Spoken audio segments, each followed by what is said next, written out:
चालाक मुर्गे और गीदड़ की शिक्षाप्रद कहानी। एक गांव में एक मुर्गा रहता था। वह रोज सुबह बांग देकर गांव वालों को जगाया करता था। एक दिन एक गीदड़ कहीं से घूमता हुआ गांव में आ गया। जब उसने मुर्गे को देखा तो उसकी लार टपकने लगी। वह सोचने लगा, वाह, क्या शानदार मुर्गा है।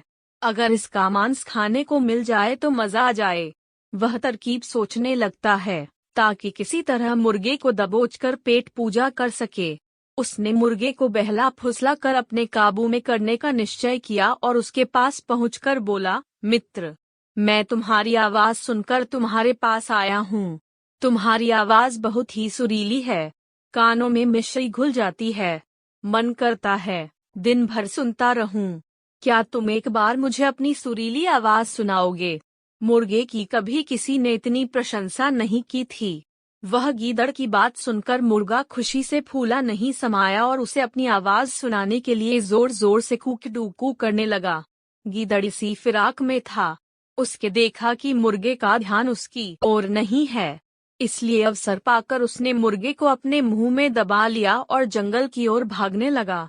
जब वह जंगल की ओर भाग रहा था, उस समय गांव वालों की दृष्टि उस पर पड़ गई। वे लाठी लेकर उसे मारने के लिए दौड़े। गीदड़ डर के मारे और तेजी से भागने लगा। मुर्गा अब तक उसके मुंह में दबा था। तब तक उसने उसके चंगुल से बचकर निकलने का एक उपाय सोच लिया था। वह भागते हुए गीदड़ से बोला, देखो गीदड़ भाई, ये गांव वाले मेरे कारण तुम्हारा पीछा कर रहे हैं। वे तब तुम्हारा पीछा करना छोड़ेंगे जब तुम उनसे कहोगे कि मैं तुम्हारा हूँ, उनका नहीं।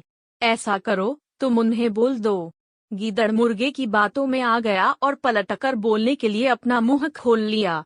लेकिन जैसे ही उसने मुंह खोला, मुर्गा उड़ गया और गांव वालों के पास चला गया।